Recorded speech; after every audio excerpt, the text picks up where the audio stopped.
Antes de comenzar este vídeo, quiero recordar que deben verlo por completo porque si ven solo la mitad pueden que malinterprete algunas cosas dichas. No fue fácil resumir más de 6 décadas de historia dominicana, de ahí su importancia para entender el contexto sociopolítico actual. Si no pueden sacar su tiempo para verlo en su totalidad, mejor no lo vean. Y este vídeo no solo está dirigido a los dominicanos, especialmente los que no saben mucho de política y economía, también a extranjeros que quieran saber de la política dominicana, por eso se será redundante en algunos temas y conceptos. Este vídeo no es para atacar a la izquierda o a la derecha, es para informar cuál es la ideología predominante en el país haciendo un repaso histórico. Esto no es un documental, aunque se tratará de ser objetivo. Se desarrollará lo mostrado en los 2 shorts de política publicados antes en el canal que algunos no entendieron. Es increíble cómo algunos no comprendan que partidos creados por un izquierdista, con ideología de izquierda, que realizan políticas de izquierda y forman parte de una agrupación internacional de izquierdas, no es de izquierdas, es de derecha. Con razón es que han engañado a los dominicanos por más de 3 décadas. Algunos tienen la idea errónea de que si un gobierno con su ideología no hace lo que ellos quieren, inmediatamente deja de ser de su facción para hacer la contraria. Para los que vinieron por una respuesta rápida, aquí la tienen: el país es de izquierda. Para los que quieran saber el por qué la izquierda se ha perpetuado en el poder, siga viendo el vídeo, porque no solo será un repaso político, también económico, social y cultural.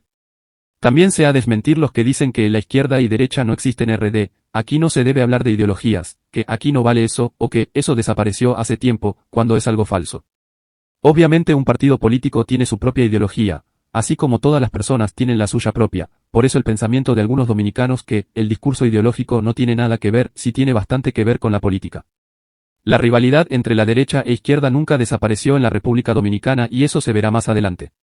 No es algo obsoleto porque además de estar presente en todos los países de la región, aún existen las características de ambos. La izquierda es progresista y le ofrece beneficios al pueblo a corto plazo mediante un gran Estado, mientras que la derecha es conservadora, menos estatista y a favor de más libertad económica.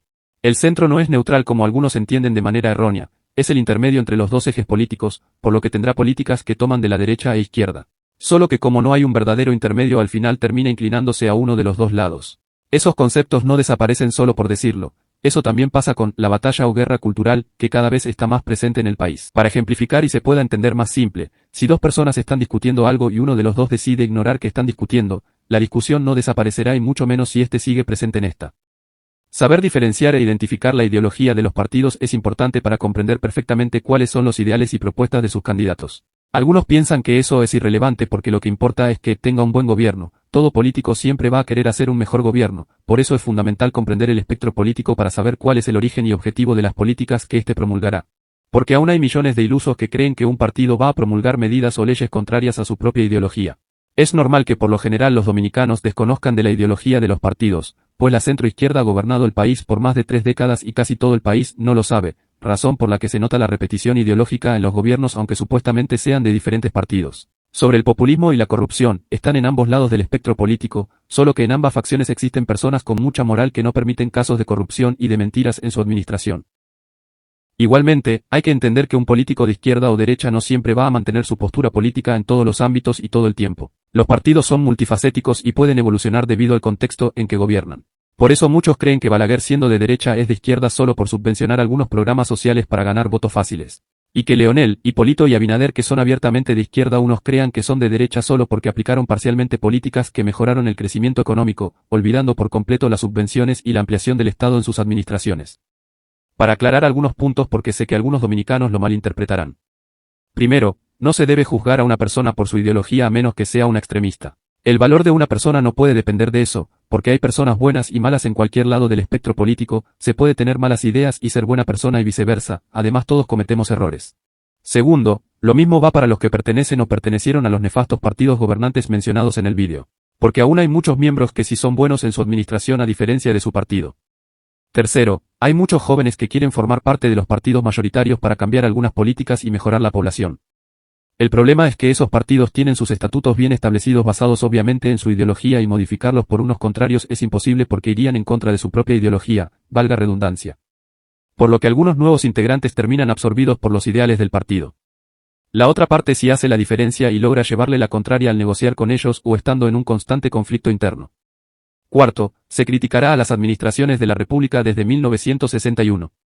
Algunos sacarán la vieja excusa de que no todo es culpa del presidente en cuestión, cierto en parte, porque siempre sacan la excusa de tirarle la culpa al anterior mandatario, algo anacrónico y negligente. Quinto, se hablará en términos generales sobre los dominicanos, haitianos y otros extranjeros. Se sabe que no se debe generalizar, en el vídeo no se están diciendo que todas las personas mencionadas aquí sean así, obvio que no. Solo se criticará a una mayoría que es la que causa los problemas, alguien que no forma parte de ese grupo no debe de sentirse ofendido porque no se está hablando de usted. Se aclara esto porque cada vez que se hable de una población no se va a pausar el tema para recordar que no todos son así. Digo esto porque la gran mayoría de haitianos y dominicanos cuando hablan de datos mayoritarios se sienten ofendidos y empiezan a exagerar. Hay mucho que decir del país, por eso digo desde ahora que este vídeo se va a quedar corto porque solo repasaré los sucesos que considero más importantes.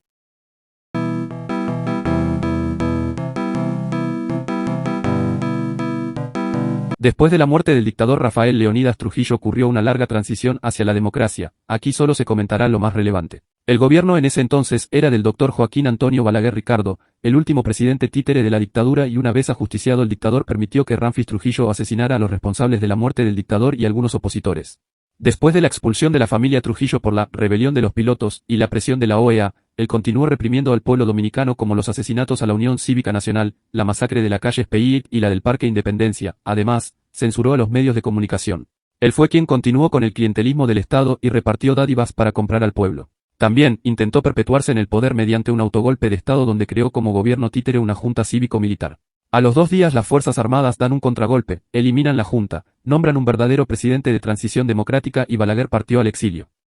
Así el 20 de diciembre de 1962 se celebran elecciones libres. Quien las ganaría sería el profesor Juan Emilio Bosch Gaviño, quien había regresado del exilio.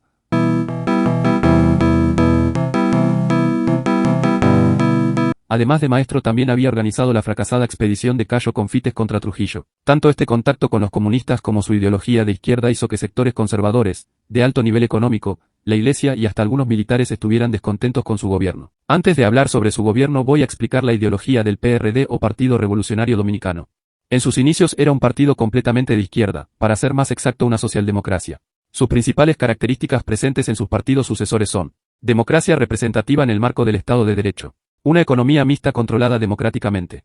Utiliza una economía de mercado pero regulada por el Estado. Sistemas de impuesto progresivo para financiar los gastos del Estado. Programas subvencionados de educación, cuidado de salud universal, cuidado infantil y los relacionados servicios sociales para todos los ciudadanos sin importar su nivel económico ni estado migratorio. Un amplio sistema de seguridad social para disminuir los efectos de la pobreza y asegurar a los ciudadanos la pérdida de ingresos por los gastos médicos, desempleo o jubilación. Organismos gubernamentales que regulan la empresa privada en defensa del trabajador y de los consumidores, garantizando los derechos laborales, la protección y la competencia de mercado. Ecologismo y protección del medio ambiente a través de las leyes, como financiar la energía alternativa, además recursos y leyes destinados a combatir el calentamiento global. Política social secular y progresista. Inmigración con poca regulación y promoción del multiculturalismo. Política exterior de apoyo a la promoción de la democracia, la protección de los derechos humanos y en lo posible, a partir del multilateralismo. Promoción de la justicia social, los derechos humanos, derechos sociales, derechos civiles y libertades civiles. Muchas de esas medidas, aunque se ven bien, no son buenas a largo plazo, es algo que veremos más adelante y que confunde a muchas personas. Que algunas medidas se oigan o se vean bien no significa que al implementarlas lo serán. Para resumir, tanto Bosch como su partido eran socialistas moderados. Lo que hay que rechazar del capitalismo son sus crímenes, la explotación de los países pobres de parte de los poderosos, los negocios a base de las drogas, la prostitución, los monopolios que se llevan nuestras riquezas y las guerras criminales como la de Vietnam. Juan Bosch. Claro que en 1975 se convertiría oficialmente en socialista al aceptar ser marxista-leninista. Antes de la toma de posesión realizó viajes a Estados Unidos y Europa para conseguir inversión extranjera en el país. La cordialidad con la primera potencia es una característica que heredaron los partidos derivados del PRD, esto hay que destacarlo, porque mientras en el resto del continente los partidos de izquierda son bastante críticos con los Estados Unidos, las facciones del PRD han sido bastante cercanos y leales para tenerlos como un fiel aliado, aunque este caso fue la excepción. Para los que dicen que solo los partidos de derecha son los únicos que se llevan bien con Estados Unidos, no es completamente así. Han habido muchos gobiernos de izquierda que al igual que el PRD y sus facciones han tenido muy buenas relaciones con los norteamericanos como Panamá, España, Argentina y Montenegro. Regresando al tema, una vez Juan Bosch se convirtió oficialmente en presidente, su política se caracterizó por las libertades públicas y una fuerte democracia. Declaró libre la organización sindical y la libertad de trabajo. Incentivo a todos los dominicanos en la organización política y social del país. Estas particularidades se plasmaron en la nueva constitución que promulgó y tenía como fin proteger, promover y garantizar la dignidad humana. Eliminar obstáculos económicos y sociales limitantes de la igualdad y la libertad de los ciudadanos. Y fomentó la educación y la ciencia. En su política económica encontró que en el presupuesto nacional tenía un déficit del 30% y el Estado no contaba con los suficientes fondos. Razón por la que Bosch redujo el gasto público, eliminó cientos de puestos de la burocracia, redujo su sueldo junto al de altos funcionarios, realizó descuentos a los sueldos de algunos empleados públicos, prohibió los monopolios, expropió todas las propiedades que pertenecían a la familia Trujillo e hizo todo lo posible para eficientizar el cobro de impuestos. Es tal vez el único gobierno que ha combatido en serio con la corrupción, es de los pocos en cancelar y arrestar de verdad a funcionarios por un crimen. Además, una de sus nuevas leyes autorizaba la confiscación de parte del Estado de los bienes obtenidos por la corrupción. Las nuevas medidas redujeron la inflación y la moneda dominicana quedó a la par del dólar, lo que permitió al gobierno construir muchas infraestructuras como calles, represas y acueductos.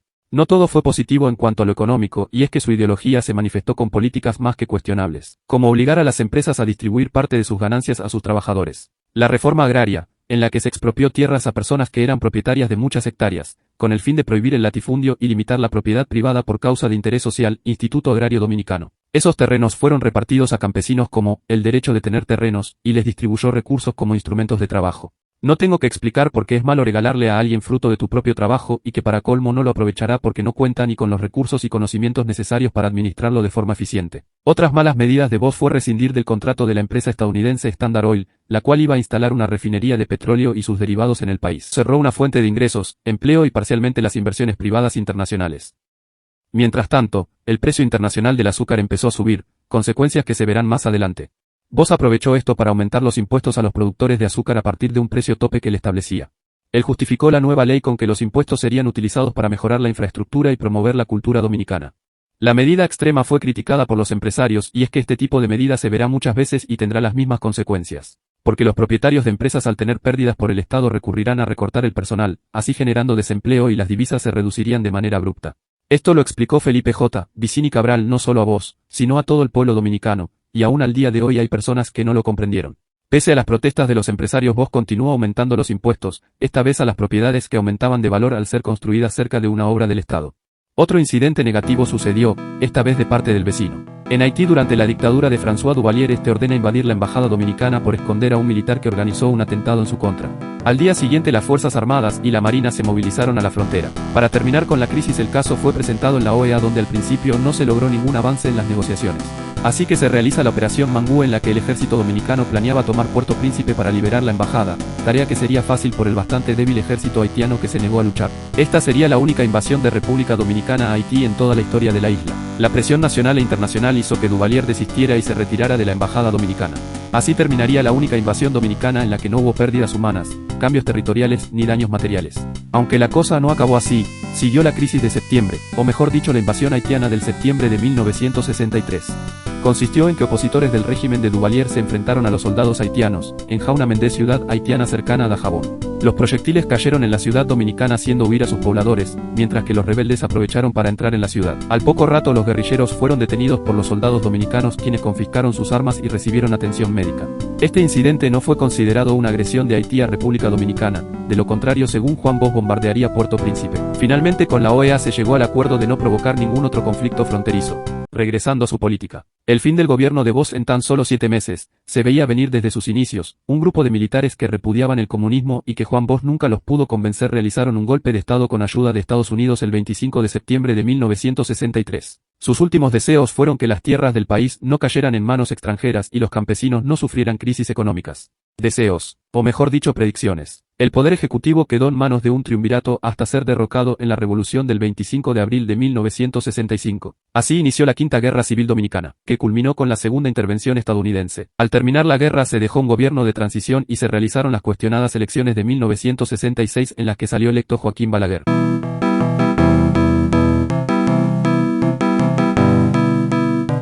¿Cómo Balaguer pudo participar en las elecciones y no ser juzgado por los crímenes de su anterior gobierno? Obvio, por corrupción. Había todo un grupo de personas que les convenía que él continuara en el poder. El partido creado por Balaguer es el Partido Reformista Social Cristiano, PRSC, de centro derecha de jure y extrema derecha de facto.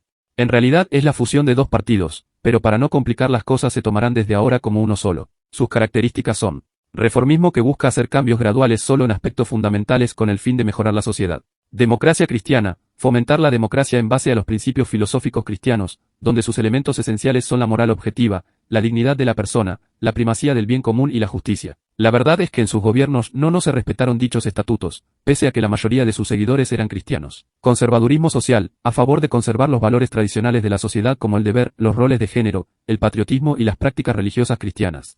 Liberalismo económico, liberar la economía de las regulaciones y los impuestos para alcanzar el pleno desarrollo económico. Por eso otro sector importante que apoyó a Balaguer eran los empresarios. El gobierno de Balaguer cambió la constitución de Juan Bosch por otra, que en sus propias palabras él no respetó. Un ejemplo claro fue las múltiples violaciones a los derechos humanos como la libertad de expresión, censurando los medios de comunicación y entretenimiento. Aún más grave fue la brutal persecución política en contra de la izquierda, comunistas, los combatientes constitucionalistas de la Guerra de Abril y en sí a la oposición en general. Entre sus víctimas también se encuentran estudiantes, profesores y periodistas. Hubo asesinatos, desapariciones, atentados, mutilaciones y hasta masacres, que en total suman más de 11.000 muertos. La situación se puso muy crítica cuando a principios de 1971 cada 48 horas el gobierno mataba a alguien. Ante las fuertes críticas a nivel nacional e internacional él siempre respondía con pura demagogia de la que era experto. No logró convencer a la mayor parte de la población que respondió con protestas y él las reprimió de forma violenta provocando heridos, muertos y arrestos. Por otro lado, 4 veces militares intentaron dar un golpe de Estado, pero fueron neutralizados antes de que pudieran realizar la acción. En lo económico aplicó austeridad económica,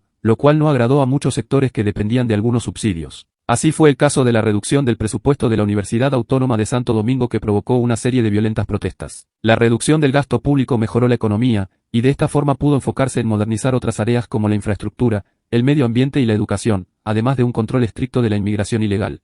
En lo negativo hubo una fuerte corrupción en su gestión y la mayoría opositora no se benefició mucho del crecimiento económico. Y a principios de su gobierno el huracán Inés devastó el sur del país, lo que provocó la escasez de productos de primera necesidad. Balaguer fue acumulando más poder como cuando su partido ganó todos los ayuntamientos del país. Después, modificó los estatutos de su partido lo que le permitió expulsar a cualquier miembro con ideas contrarias a él y escoger a los síndicos y diputados. Su mejor estrategia fue el fraude en las elecciones generales, como provocar apagones durante el reconteo de votos, no importaba que la oposición exigiera anular el resultado y las protestas exigiendo otro reconteo, como quiera permaneció en el poder.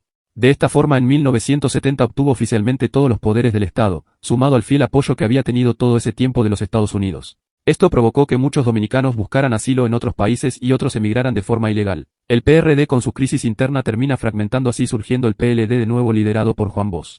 Esta vez sería de centro izquierda cambiando algunos estatutos con el fin de ganar más simpatizantes.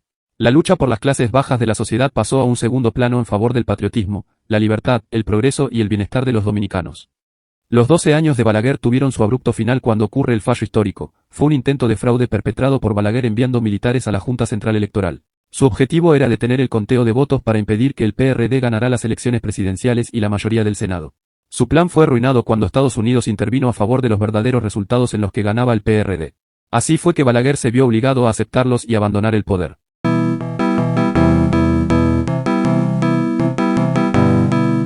El nuevo presidente fue Silvestre Antonio Guzmán Fernández, quien se convirtió en el segundo presidente oficialmente electo en elecciones democráticas. A diferencia del gobierno anterior se respetaron las libertades públicas, se detuvo la persecución política e ideológica y trató de eliminar la corrupción. Por eso le otorgó cierta autonomía a la policía y militares que habían sido utilizados como herramientas represivas del Estado. También liberó a presos políticos y permitió el retorno de exiliados. Este gobierno, pese a tener una ideología contraria a la anterior, tuvo buenas relaciones con los Estados Unidos por su respeto a los derechos humanos y la democracia. ¿Por qué Balaguer no fue juzgado por sus crímenes? Por varias razones, aquí algunas. En su periodo el Distrito Nacional tenía 4 cámaras penales que eran dirigidas por tenientes y capitanes de la Policía Nacional y el Ejército, que él controlaba. Además, los jueces eran nombrados por el Senado y él mismo era quien lo elegía. Aún al finalizar sus 12 años él se aseguró de tener el Congreso Nacional y tuvo el mando del Poder Judicial. Otro factor es el apoyo de Estados Unidos. Pese a que lo habían traicionado no permitiría su arresto porque el Partido Social Cristiano denunciaría al PRD de persecución política. Para explicarlo más fácil este punto, un partido de derecha con una fuerte relación con Estados Unidos estaría siendo reprimido por uno de izquierda, el cual fue creado por el mismo presidente que tuvieron que derrocar décadas atrás, algo que no era tan bien visto en ese tiempo. El gran problema que tenía el gobierno de Guzmán era lo económico. Había heredado la deuda externa que era de más de $1 millón. Pese a sus intentos de reducir la deuda con asesores no pudo hacer mucho para evitar la crisis que se avecinaba con el colapso de los precios mundiales del azúcar. Su política económica se enfocó en el sector agrícola, el cual convirtió al país por primera vez autosuficiente en arroz y habichuelas. Otras mejoras fueron en el sistema educativo, salud, energético y la infraestructura. Todas las empresas fueron protegidas por su gestión, se limitó las importaciones de lujos y se estimuló las exportaciones. Con el paso del huracán David y la tormenta Frederick, tomó un préstamo de $95 millones del Banco Mundial para reconstruir el país. Ese desastre natural también arrasó con gran parte de la producción nacional, lo que aumentó más los problemas económicos. Guzmán tuvo que enfrentar otra crisis, esta vez a nivel mundial, la del petróleo. La Organización de Países Exportadores de Petróleo, OPEP, se vio obligada a elevar el precio de su producto debido a la guerra entre Irán e Irak. La administración intentó contrarrestar las alzas del petróleo, que alcanzó hasta los $40 el barril. Esto ocasionó el aumento de precios de derivados del petróleo, cemento, el transporte y la energía eléctrica. Las medidas consistió en reducir el consumo de gasolina de los edificios en un 20% y limitar la venta de combustibles de las gasolineras, aumentar impuestos a las bebidas alcohólicas y los cigarrillos. Para que los ciudadanos enfrentaran la crisis se aumentó el sueldo mínimo, algo que fue contraproducente. Al aumentar sueldo que estaba sustentado en los pocos ingresos estatales generó más inflación. Para simplificar, de nada sirvió aumentar el dinero de las personas para pagar los altos precios si el coste de producción y servicios eran altos al no poder cubrir la demanda y el Estado no producía lo suficiente para otorgarle valor a ese dinero. Como se explicó antes, en sus medidas se limitó muchas actividades económicas al restringir la energía, por lo que los ingresos fiscales se sostenían principalmente en las exportaciones de azúcar y oro, las cuales cayeron. Esto provocó que varios gremios inconscientemente exigieran aumentos salariales ante la reducción del poder adquisitivo. Ya a finales de su gobierno la deuda externa superaba los $2 millones. En resumen, su gobierno creó alza de los precios de los productos de consumo básico, inestabilidad en la tasa de cambio, inflación y el desempleo. Todo esto preparaba el escenario perfecto para que Balaguer volviera al poder. Por otro lado, ocurrió una no tan conocida huelga en 1980 por el aumento del precio de la gasolina y el gobierno la reprimió de manera violenta. Pese a las buenas intenciones de Antonio Guzmán, no pudo superar todos los problemas que cargaba. La crisis económica, las tensiones internas en su propio partido, el descontento general, la corrupción que no logró frenar y la reciente muerte de su hijo en un accidente automovilístico, desembocó en que Guzmán fuera el primer presidente dominicano en suicidarse y aún estando en el poder. Jacobo Magluta Azar, quien era vicepresidente, pasó a tener el poder ejecutivo de acuerdo a la Constitución. En su corto gobierno abarató los precios de los artículos de primera necesidad, suministró medicinas a los hospitales, entregó fondos a diversos departamentos y terminó de construir calles. Su corto gobierno bien apreciado tuvo un obvio problema: otorgar más subvenciones en mitad de una crisis económica solo aumentaba la inflación y la deuda externa. Su objetivo era asegurarse el poder en las próximas elecciones, aunque el PRD ya tenía a su candidato, Salvador Jorge Blanco. Sin la represión y limitaciones del gobierno de Balaguer, los partidos aprovecharon las libertades obtenidas para realizar campañas y utilizar por primera vez encuestas para medir las preferencias de los ciudadanos. La verdad es que desde que el gobierno de Guzmán ya estaban las libertades de los partidos, estos realizaron campañas agresivas donde hubo todo tipo de ataques entre estos. Ya en las elecciones el Partido Reformista intentó cometer de nuevo fraude, pero el PRD lo previó y buscó asesoría de sus técnicos impidiendo a Balaguer de regresar. Otro hecho olvidado fue un atentado en la Junta Central Electoral en el que alguien detonó una granada provocando 5 muertos e hiriendo a 15 personas. Al principio el PRD acusó a Balaguer de intentar asesinar a su senador Vicente Sánchez Baret, pero después se descubrió que supuestamente se le cayó a uno de sus escoltas, quien también iba acompañado de Chiche de León, Juan Betineo y Jaime Villanueva. Obviamente nadie fue juzgado por el ataque y quedó como un accidente. Sin más impedimentos el PRD ganó las elecciones.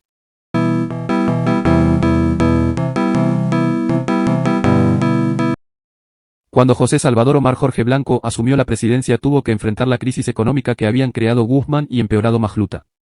Repasando, aún estaba presente la crisis del petróleo, el azúcar y la minería. Estas dos últimas representaban la mitad de los ingresos del Estado, además de los más de $2 millones de deuda externa. Por este motivo tuvo que reducir el gasto público así como la reducción de los salarios de todo el poder ejecutivo y congelar los salarios. Sí era una buena medida para reducir la inflación, pero los anteriores dos gobiernos habían vuelto dependientes a los ciudadanos de las subvenciones y al reducirlas generaron mucha disconformidad. Por otro lado, no todas las medidas funcionaron para reducir la inflación. Continuó con el intervencionismo en la economía, congelando los precios. Además prohibió importar un amplio número de productos de consumo, lo que generó más escasez e inflación. Creyó que ahorrando divisas podía cumplir con los deudores. Otra medida ineficaz fue intentar pagar la deuda externa con un préstamo a la banca privada internacional y reescalonar el pago de los intereses ya concedidos, algo que le negaron. Jorge Blanco no tuvo más opción que solicitar la asistencia crediticia del FMI, negociaciones en las que estuvo obviamente Estados Unidos.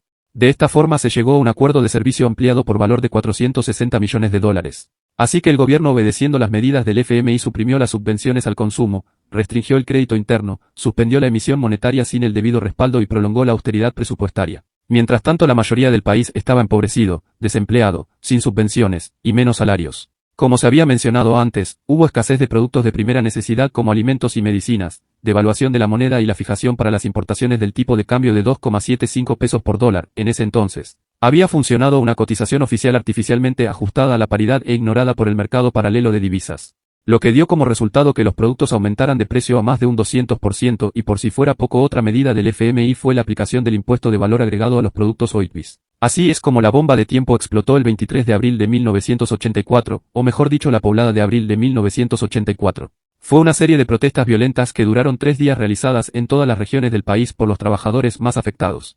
Hubo vandalismo, saqueos a las tiendas, incendios y peleas con la policía. El gobierno reprimió duramente los disturbios con las Fuerzas Armadas dejando una discutible cifra de muertos, algunos dicen que 125, otros más de 200. El gobierno justificó el uso de la fuerza y la censura de la radio y televisión para evitar un golpe de Estado. La persecución en contra de los protestantes continuó aún terminada la poblada. Igualmente, categorizó a los manifestantes de pertenecer a grupos de extrema derecha e izquierda quienes eran la oposición, esto decepcionó a gran parte de sus votantes. De nada le ayudó pues ya el PRD tenía la imagen manchada y Balaguer aprovecharía esta oportunidad para ahora sí retornar. Por el lado de los manifestantes solo empeoraron aún más la situación económica, habían dejado millones de pesos en pérdidas de negocios y vehículos, además de la paralización de las carreteras y actividades por 3 días. Jorge Blanco se mantuvo todo ese tiempo negociando con el FMI las nuevas medidas económicas, lo que ocasionaba más descontento social. Entre las medidas estaba el alza del 50% al precio del combustible.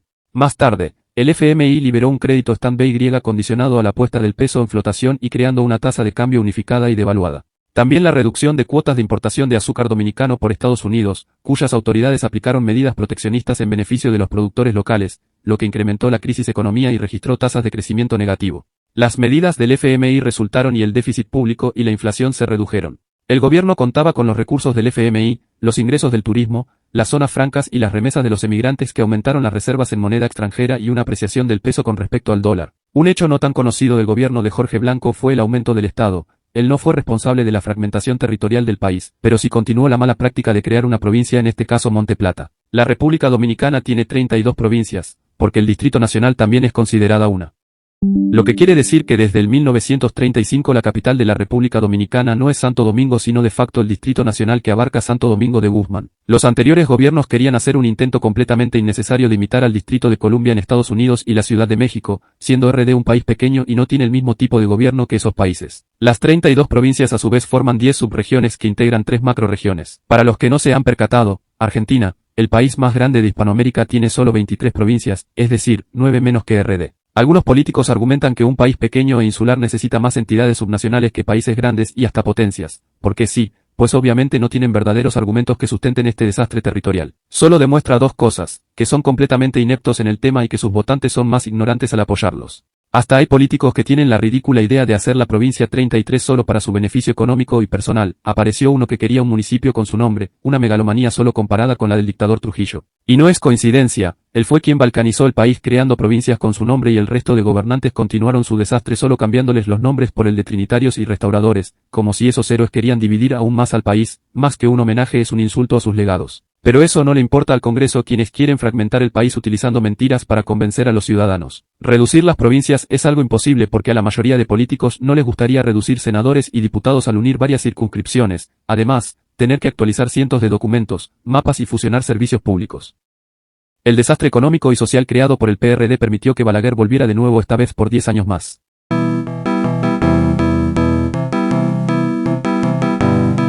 Así se convirtió en el segundo presidente en estar más años en el poder, solo detrás de Trujillo. A diferencia de sus nefastos 12 años, respetó parcialmente los derechos humanos y la oposición, por lo que no hubo tanta represión como antes. Claro que hubo desapariciones de opositores y una fuerte campaña sucia en contra del PRM. Según él habían cambiado las circunstancias, era obvio que aprovecharía vender una buena imagen en contraste de la impopular que obtuvo el PRM, el cual junto al PLD estuvieron en crisis. Para mejorar aún más su popularidad se dedicó a mejorar la infraestructura, construyó carreteras, puentes, escuelas, proyectos de viviendas y hospitales. Y lo publicitaba en grandes eventos públicos en los medios de comunicación estatales. La economía había mejorado bastante luego de superar la crisis financiera gracias a las reformas del FMI, quien continuó asesorando al país durante la gestión de Balaguer. Otros cambios fueron intensivos fiscales para estimular las exportaciones de las zonas francas. La reforma arancelaria en 1990 desmontó el modelo de sustitución de importaciones que el mismo gobierno había promulgado en 1958. El modelo de sustitución de exportaciones consistía en dejar de importar productos extranjeros y comenzar a consumir los producidos en el país de origen. Después de la reforma el Banco Central se alineó en una sola tasa de cambio. Seguido de esa reforma estuvo la tributaria que reducía las tasas de interés, ampliaba las bases monetarias y racionalizaba exenciones e incentivos tributarios.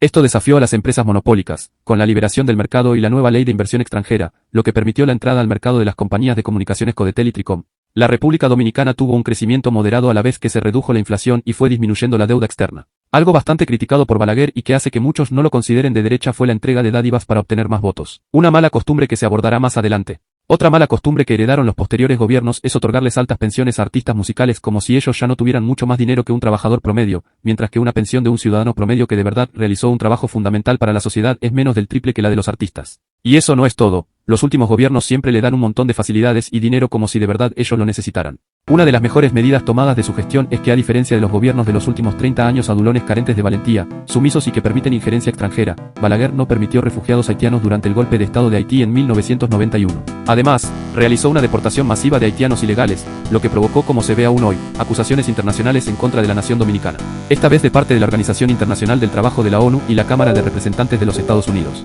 Estos haitianos desde siempre procedieron a la típica victimización de que no se respetaba sus derechos y la siempre repetida falacia de que ellos habían vivido por años en el país y por lo tanto eran dominicanos.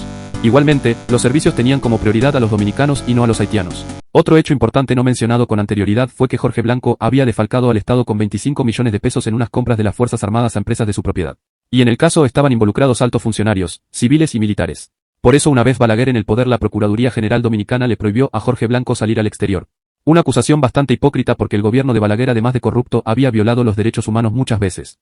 De esta forma, Jorge Blanco ha sido el único presidente en toda la historia de la República Dominicana en ser enjuiciado por corrupción y encarcelado. Él sería arrestado como medida preventiva, él intentó buscar asilo en Venezuela pero le fue negado por ese gobierno.